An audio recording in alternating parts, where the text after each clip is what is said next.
For generations, the story of the Niger Delta has been a paradox of wealth and neglect. Beneath its soil lies the black gold that propelled Nigeria's economy, yet above ground, its communities remain impoverished and its ecosystem ravaged. Decades of unchecked oil exploration and corporate extraction without remediation have caused intergenerational harm, including polluted streams and health problems. By the 1990s, the situation had become dire. Oil was Nigeria's economic lifeblood, but it came at the price of environmental ruin and human rights abuses.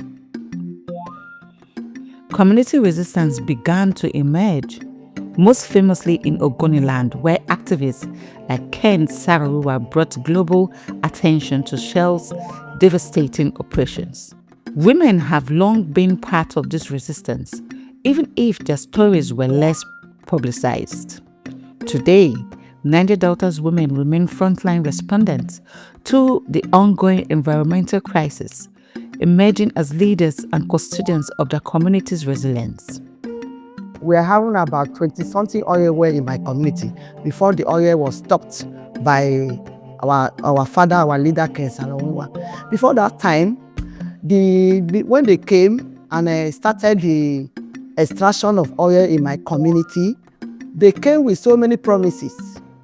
They came with so many promises telling my people that we're going to give them roads, they were going to give them scholarship, they were going to send their children overseas, they were going to provide water for them, they were going to provide electricity.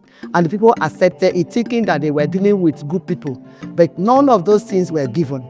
As they started extracting the oil, the land became so bad that anything that they planned on it was not healing well again. The community, the farmers will farm and they don't uproot good products from their farm. Their livelihood was affected. There was no alternative livelihood given to them. The water was polluted. The air was polluted. Everywhere was polluted. As I'm speaking now, I am a victim because I cannot, you can see me with my glasses. My eye is affected because of the air pollution. So the women are suffering. We cannot get those big fishing we used to get again because the oil spillage have damaged everything and we cannot get back those our small fishing we used to get and enjoy our natural nature. So the thing is still as bad as they left it when they were there, and even when they are not there, the thing is still affecting us. Like in Element here, Shell came in 1958. And the first spill they had was in Ebubu and Ejama. And that spill, they now went to court and they were in court for over 47 years. It was just 2 years ago that Ejama won the case. And then when they now decided that they were paying compensation, the women who were there at that time were not given that compensation because most of them have died and their daughters who were there then have married out. And so when they started paying this compensation, they didn't consider the women because they are married out, were not considered. And so they paid, even the women who were with their husbands, they didn't even pay them the compensation in their own account. It was in their husband's account. The impact of the environmental situation on health, we can't even count it. There's early menopause now. There's low sperm count. There is miscarriages. A lot of things, cancer, sicknesses we have never heard about before. We are seeing them in our communities now. That is the pollution that comes with the environmental hazards. I would say in Giligili, it has caused a lot of devastation and degradation of the environment. In Giligili, we know that the livelihood of the people is fishing and farming. But as we speak now, such thing is no more existing because of soil pollution, air pollution, and again, the oil extraction activity has posed health risk in the community. A lot of people are living corpses as we speak in the Giligili community. Quite lately, we heard of people sleeping and not waking up from their sleep. So it has got to do with the gas flare. because the gas flare is in the heart of Giligili, and that gas flare has been going on since 1966. For over 2 decades, Kebetkache Women Development and Resource Center has been amplifying the voices of women in the Niger Delta, fighting environmental destruction, defending livelihoods, and building community resilience, creating a platform for women to speak up about how oil extraction was upending their lives.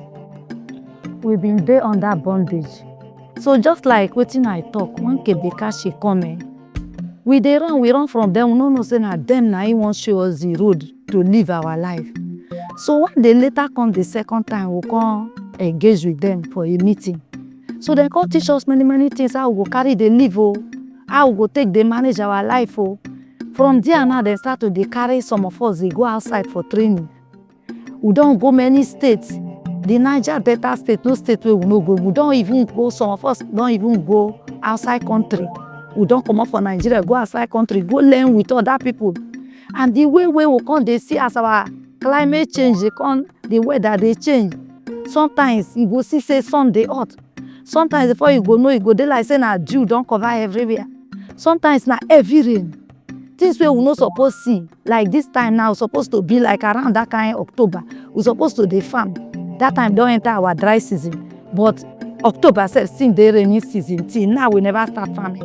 So when Kebetkache come engage us, na come dey carry us out, dey go for training. They tell us say how the weather dey be, weather dey do like this, they affect us, more na live like this, even the crude oil. So before, when we dey as women in Otuabage community, men, they no dey carry us do anything, even for chief council or community dey enter meeting, women no dey go close to. But when Kebetkache come engage us, come dey train us, na we sef come dey go close to them.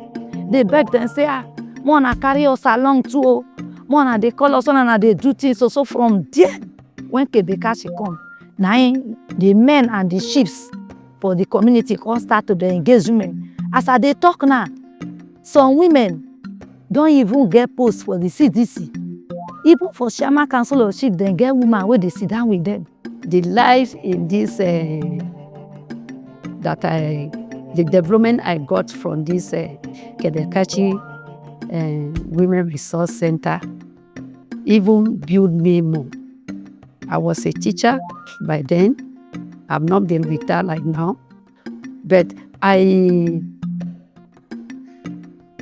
found myself in another field of knowledge, and it gave me the boldness to speak publicly. It gave me the boldness to interact anywhere I'm invited. It gave me the boldness that even in this community, I'm remarkable. Even there was a time when crisis happened in this our community, I lead women, and what we carry is palm fronts. And we will just raise that palm front and move around this community. And we've been singing one Christian song or the other and march around the whole community. And when the boys or parties responsible, when they see us, they calm down. And that gives us the edge to approach them, to know their problem. And from there, we build rooted peace. So the capacity I gained from Kebetkache activities give me that insight and reorientation that I begin to feel that there is need to begin to campaign on these issues, because there are issues that we see every day, but we feel is normal, we feel is the norm. But that training over time shaped me to see that there are things we should talk about and begin to stop the ones that need to be stopped in order for an inclusive society. I became a councillor in the M1 Assembly, and I saw the need to propagate that which Kebetkache has given me capacity over time, and I sponsored a bill in the Legislative Assembly of the local government, a bylaw, which brought the interest of my colleagues. And the document passed through the first and second reading. and we have done all the necessary to be done to pass it as a bill. But want of time and political instability, we were unable to pass that law. In 2024, Dr. M. Bridget, who is the executive director of Kebetkache Women Development and Resource Center, endorsed my proposal, and I was able to carry out an advocacy for the community people, the Giligili people. And the success story was that I was able to bring the oil company, the Dubre Oil Company, face to face with the then governor of Edo State, Governor Godwin. Yeah. And they were faced with both the oil company, the principal engineer, the resource person from the oil company. Based on the research that I did there on the impact of gas flare, I had my results, I had my evidences. And so with those evidences, they also discovered that the oil company was not carrying out their corporate social responsibility. And as at that time, Giligili people have been in darkness. Imagine an oil company that has been operating in a community since 1966, since 1967, and the people do not have light. But after that advocacy, where they were also faced with the policymakers, they actually started carrying out the corporate social responsibility.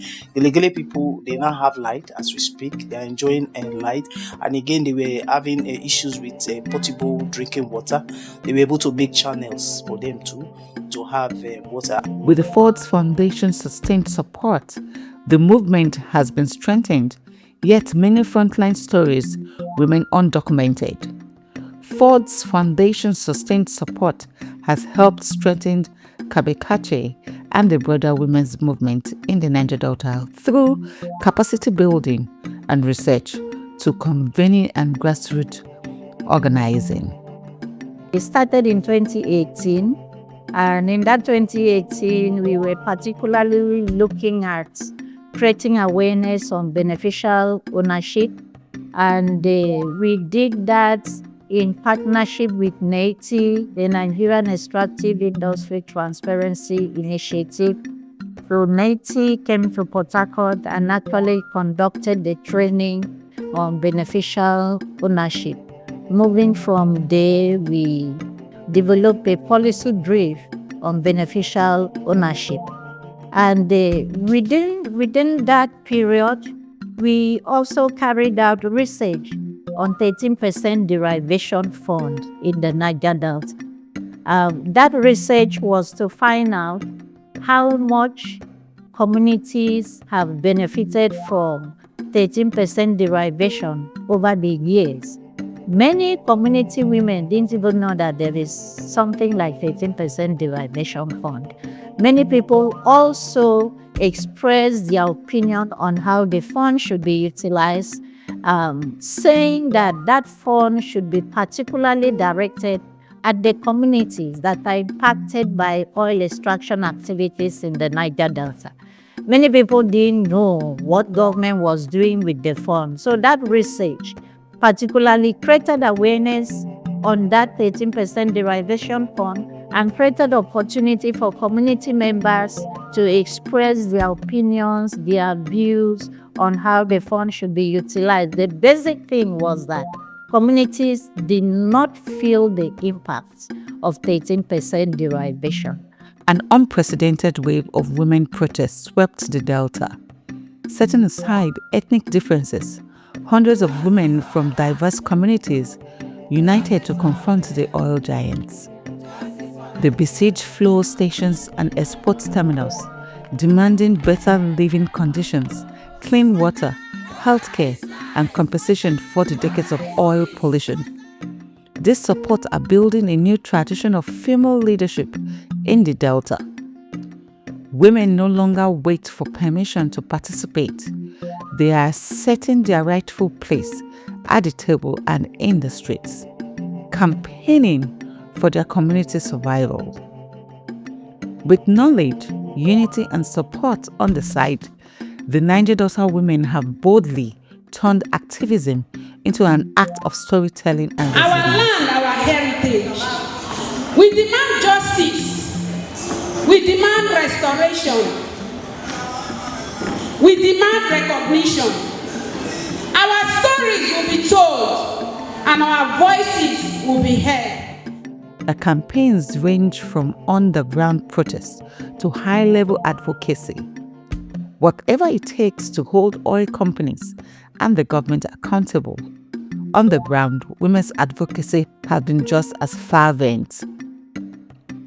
What brought me to Kebetkache was in 2012 when I was a very young girl with where we had Chevron gas blowout, and then the whole place was on fire for 48 hours, and then there was no help. So that was one of the reasons why I started asking questions about how can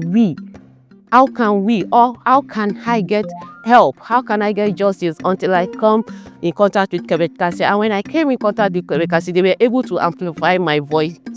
And then they were able to train me. They now told me that, look, this is what you're supposed to do. This is what you're supposed to do. So I started like that with them. So I am a product of training upon training from Kebetkache. And that even helps me to know that, okay, there's need for me to tell other community women about what is happening in their environment. Because if they are not aware of what is happening, they will just assume, like I did, that it is what it is supposed to be.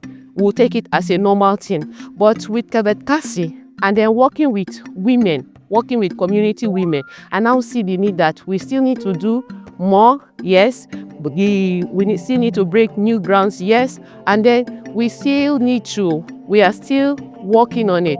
And then, the joy of seeing people taking action for themselves. They be in the forefront, demanding for ecological justice, demanding for environmental justice, demanding for things. And it gives you satisfaction knowing that you have done a job well done, that there are people that actually listen to you and then do what they are supposed to do. In terms of building the capacity of women and building a kind of women movement, Kebetkache has been very strong. And right now, people are holding environmental justice tribunals.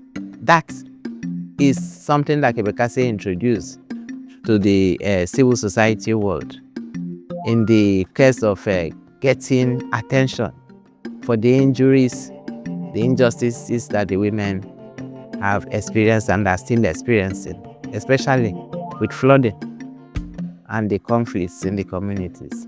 Ford Foundation, using the build grants, has built strength in the organization in terms of the monitoring and evaluation system in the organization. Now, the system has been able to look at data, generate data from the field, analyze this data, and come up with findings, and also create a digital print to analyze issues around community governance, which affects women in the Niger Delta. Given the fact that one of Kebetkache's main goals is to build a feminist economy in the Niger Delta, we are making sure that our data analysis tailor interventions to women in Niger Delta to improve their economic status in the Niger Delta. Most of the staff has also acquired skills that they did not have before. Many of us are on social media. Even me, that at times I feel like I am old school. I have challenges with some of the digital stuff. I have improved over the years. So institutional strengthening has really helped us. We also know that we have recorded a lot of success on the building the institution through the way other people see us now. Other civil society organizations, particularly in Rivers State where we are headquartered and in the Niger Delta where we work, people see us differently now. People take us more seriously. Some people even mistake us to be a donor. I don't know why they have that impression. But that goes a long way to show us that there have been a lot of improvement as we have partnered with Ford over the years.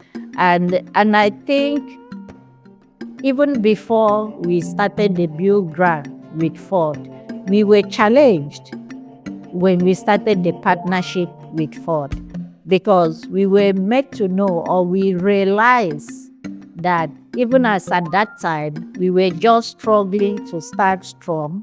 And when we started, is a Ford Foundation focus on strengthening,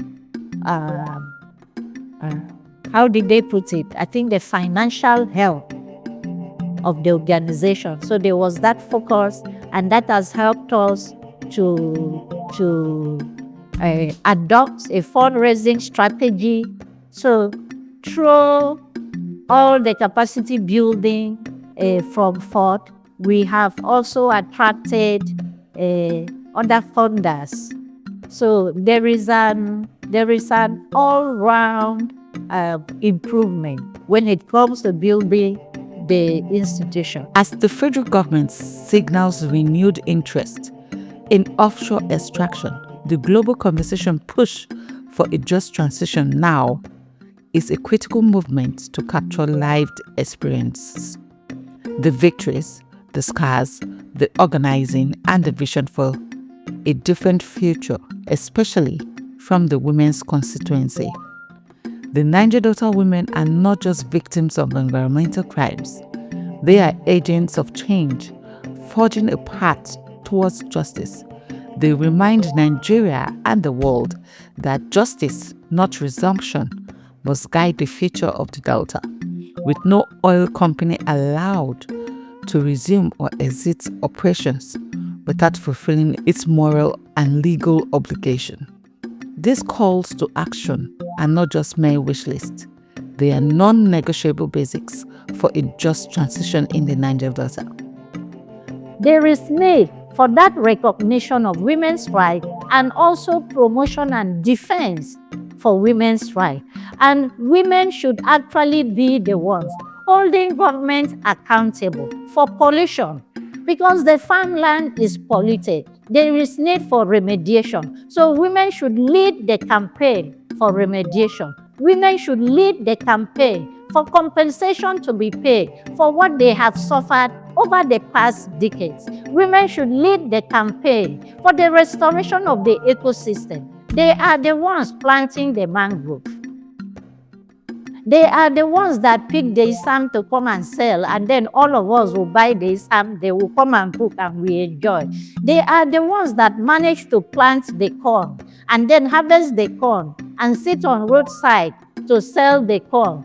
And we would drive our big motors to go and pack and buy the corn. And none of us will think, how do we support these women to enhance the farming and the cultivation of the corn? They need that support. Many of them live from hand to mouth.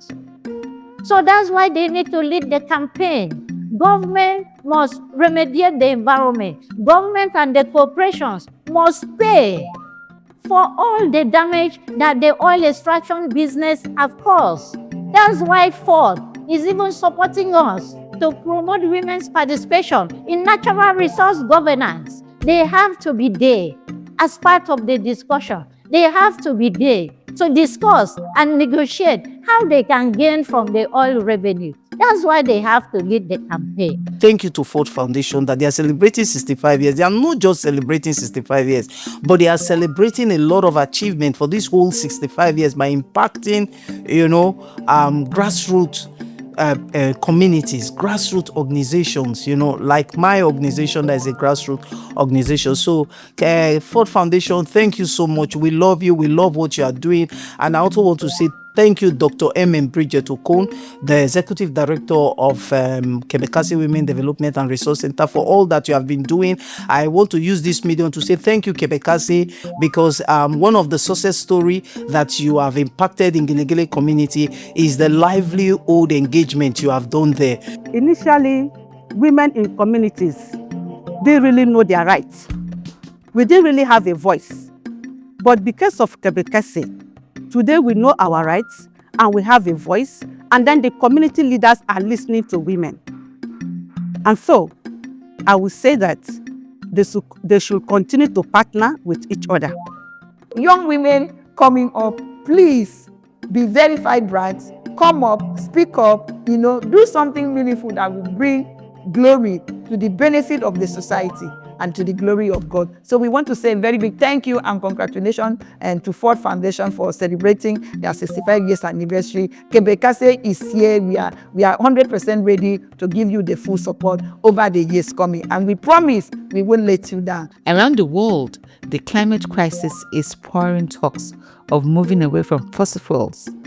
Niger Delta women insist that this just transition must begin with justice at home, the land healed, the people's health restored, and those responsible held to account before the chapter of oil is closed.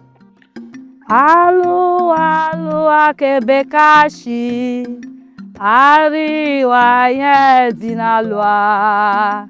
Alua for foundation. Ariwa Yedinalua. Alua for foundation. Ariwa Yedinalua. Alua for foundation. Ariwa Yedinalua. The song say, Poor Foundation, we say thank you. We say thank you very much. As you dey empower Kebetkache to come take care of Otuamagi women, we say thank you. May una continue to dey do more for them so that they go fit do more for us. We say thank you because before we be no dey like this. Now our women dey fit gather, dey contribute small money, dey take care of themselves, dey train their children. Na through Poor Foundation. Poor Foundation, thank you.